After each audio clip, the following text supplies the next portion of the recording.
Hello, good evening বন্ধুরা। এখন বাজে কটা বাজে? এখন 5:30 বাজে। তো সমস্ত কাজকর্ম করে ইচ্ছা করে স্নানটা করিনি। আজকে একটা বিশেষ দিন আছে, তার জন্য আমি স্নান করিনি এবং আমি উপোসও আছি। বিশেষ দিনটা হলো যে আজকে সবাই তোমরা কম বেশি জানো যে আমাদের বড় বাবা যে শনির অধিপতি, উনি যে রাশিতে অবস্থান করছিলেন সেই রাশি থেকে উনি স্থান পরিবর্তন করছেন। প্লাস এছাড়া হচ্ছে সূর্যগ্রহণ। তো বিভিন্ন রকম নানা মঙ্গল অমঙ্গল সবকিছুর জন্যই আজকের দিনটা উপোস করে ওনার পুজো দিলে বা ধূপ মোমবাতি জ্বাললে শুনেছি উনি সন্তুষ্ট হলে কোপ পড়বে না। তো যেটা হচ্ছে উনি ছিলেন কুম্ভ রাশিতে, সেখান থেকে এখন উনি আসছেন মীন রাশিতে। মানে একটা নতুন কুর্তি কেনা হয়েছিল, এটা আমার নয়, এটা মেয়ের। তো মেয়ের গায়ে খুব বড় হয়, তার জন্য আমাকে বললো যে মা তুমি এটা পরে নিও। এমনি অনেকগুলো নতুন আমার আছে, কিন্তু যেহেতু বললো যে সাদা পরতে হবে নাকি, সাদা পরলে খুব ভালো। তো আমার তো সাদা পিওর একদম সাদা নেই, ফুল সাদা নেই, তো এটা একটু সাদা ছোঁয়া আছে, তার জন্য এটা সিলেক্ট করলাম। আর একটা প্লাজো আমার কেনা ছিল, এটা অনেক জায়গায় কেনা ছিল, সবগুলো তো পরি না, কিনে কিনে রেখে দিই। তো দেখলাম যে এটা যেহেতু গ্রিন গ্রিন ব্যাপার আছে, এটার মধ্যে একটু গ্রিন হোয়াইট আছে, তার সাথে এটা খুব ভালো যাবে, তো এটাই এখন পরবো। এখানে মেয়ে একটা স্টোল নিয়ে আসছে কিনে, ওর জন্যই এনেছে স্টোলটা। প্রচন্ড গরমে লু লাগার থেকে ও মুখে সেই পুরো ডাব বাঁধবে বলে ওনাটা নিয়ে আসছে। তো ওনাটা খুব সুন্দর দেখতে, আমার খুব পছন্দ হয়েছে। 100 টাকায় ওনাটা নিয়ে আসছে। তো আমি বললাম যে একটা আমার জন্য আনিস তো, তোমার দোকানে আর নেই। তো দেখো ওনাটা অনেকটা বড় আর বেশ সুন্দর, আর পুরো ওনাটা হচ্ছে কটনের, বেশ সুন্দর। তো চলো এখন একটু রেডি হয়ে নিই। তো চলো রেডি হয়ে গেছি, মোটামুটি কমপ্লিট হয়ে গেছে, ড্রেস হয়ে গেছে, একটু অল্প করে সাজা গোজা হয়ে গেছে। শুধু চুলটা আঁচড়াইনি, এই জন্য বলছি যে চুলটা ভিজে আছে, চুলটা একটু না আঁচড়ালেই হেয়ার ফল হবে, ওই জন্য চুলটা একটু শুকিয়ে যায়। আর সব কিছু কমপ্লিট হয়ে গেছে, এবার ওই দোকানে যাবো, জিনিসগুলো কিনবো, তারপরে গিয়ে চুলটা দেবো। তো চলো দেখো ড্রেসটা করে কেমন লাগছে, সবাই কিন্তু বলবে।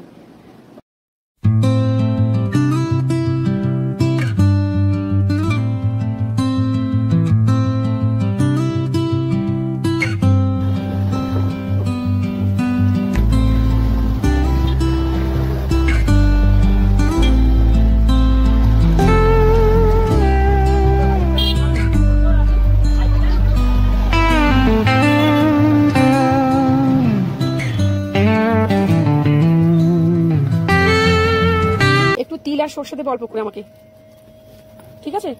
বাতাসা দেবে আর একটা ধূপ দেবে। মোমবাতি দিয়েছো? পুজো ফুল দিয়ে দাও, পুজো ফুল। আচ্ছা কত হয়েছে সে দিয়ে দেবে, আসছি তাহলে। সর্ষে দিয়েছো তো? সর্ষে, তিল, বাতাসা, মোমবাতি, মালা, ফুল, চেলি কাপড়, আর তো কিছু না। কত হয়েছে? ঠিক আছে, ওকে বলে দেবো, আসছি তাহলে।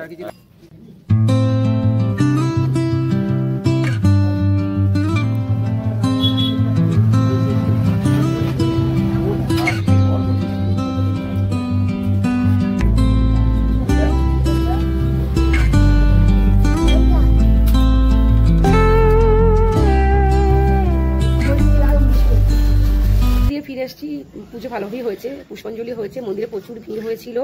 তো এখন তো ঘরে ঢুকতে নেই, মানে গ্রহরাজের পুজো দিলে যদি প্রসাদটা আমি খেয়ে নিই তাহলে আমি ঘরে ঢুকতে পারবো না। আর ঠাকুরমশাই এই একটু এখানে সিন্নি দিয়েছেন আমাকে, বলো সিন্নি খেতে হয়, একটু সিন্নি আর সন্দেশ দিয়েছেন। সিন্নি প্রসাদ বাইরে দাঁড়িয়ে খেতে হবে, এটা আমাদের বাড়ির নিয়ম, কোথাকার কি নিয়ম আমি জানি না। যেহেতু বড় বড় পুজো হয়েছে, বড় বড় পুজো প্রসাদ খেলে এই জামা কাপড়ে ঘরে উঠতে নেই, জামা কাপড় ছেড়ে স্নান করে ঘরে উঠতে হয়। তো প্রসাদটা আমি বাইরে দাঁড়িয়ে খেয়ে নেবো, নিয়ে তারপর জামা কাপড় কেচে, আর না হলে একটা নাইটি পরে বা একটা ঘরের কুর্তি পরে এসে প্রসাদটা খেয়ে নিয়ে তারপর আবার জামা কাপড়টা পরবো। আর একটা জিনিস দেখাচ্ছি আমি, যে প্রদীপটার কথা বলছিলাম না, যে আমার ছেলে তৈরি করেছে, এই হচ্ছে সেই 4 মুখ প্রদীপ, সুন্দর করেছে। এতে ঠিক 8টা 18-র সময় প্রদীপটা জ্বালতে হবে। তো প্রদীপটা শুকিয়েও গেছে খটখটে হয়ে, কতটা গরম বুঝতেই পারছো, যে প্রচন্ড রোদ্দুরের তাপ ছিল, শুকিয়ে গেছে। তো চলো একটু আমি জামাটা চেঞ্জ করে প্রসাদটা খেয়ে নিই। এই যে সেই মাটির প্রদীপটা, যেটা আমার ছেলে বানিয়েছে, আমি প্রত্যেকগুলো রেডি করে নিয়েছি। চল একটু তেল দিয়ে দিচ্ছি, তারপরে জ্বালবো। জেলে ঘরের থেকে বেরোনোর সময় ডান দিকে যে জায়গাটা হবে, মানে বড় দরজা যে ডান দিকে জায়গাটা হবে, সেখানে এটা দিতে হবে, তাহলে নাকি সমস্ত দোষ সবকিছু খণ্ডন হয়ে যাবে। তো প্রদীপটা একটু প্রদীপ বানিয়ে রেখে দিবি, আমি তো যেতে পারছি না। তা বলেছিল হ্যাঁ মা বানিয়ে রেখে দেবো। তো প্রদীপটা সুন্দর বানিয়েছে, কিন্তু একটু গর্তটা বেশি হলে ভালো হতো। তো ঠিক আছে, নো প্রবলেম, একটু জ্বললেই হলো। আর এখন আমি তেলটা দিয়ে রেডি করে নিচ্ছি। তো এটা দেওয়া হয়ে গেলে মোটামুটি আজকের মতো আমাদের গ্রহরা যিনি আর কি, আমাদের যিনি বড় বাবা আছে, যাকে শনি বাবা বলা হয়, ওনার পুজো মোটামুটি কমপ্লিট। আর একটু তেল দিয়ে দিই চলো। এবারে 8টা 18 হবে, এখন বাজে 8টা 10, আর জাস্ট 8 মিনিট ওয়েট করতে হবে। তো আমি এটা রেডি করে ফেললাম, এবার বাইরে গিয়ে এটা চালিয়ে দেবো।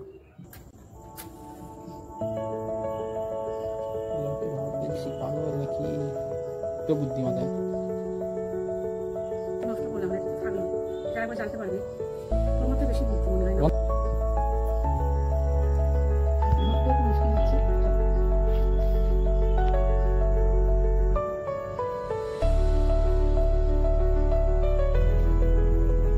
আশা করি সকলেই ভিডিওটা খুব ভালো লেগেছে। যদি ভিডিওটা ভালো লাগে সবাই মিলে লাইক শেয়ার সাবস্ক্রাইব করে দেবে। আর সামনের দিনে এমন অনেক নতুন নতুন ভিডিও নিয়ে আসবো। সবাই ভালো থেকো, সুস্থ থেকো। আজকে তাহলে আসি, টাটা। চলো, সবাইকে অনেক ভালোবাসা।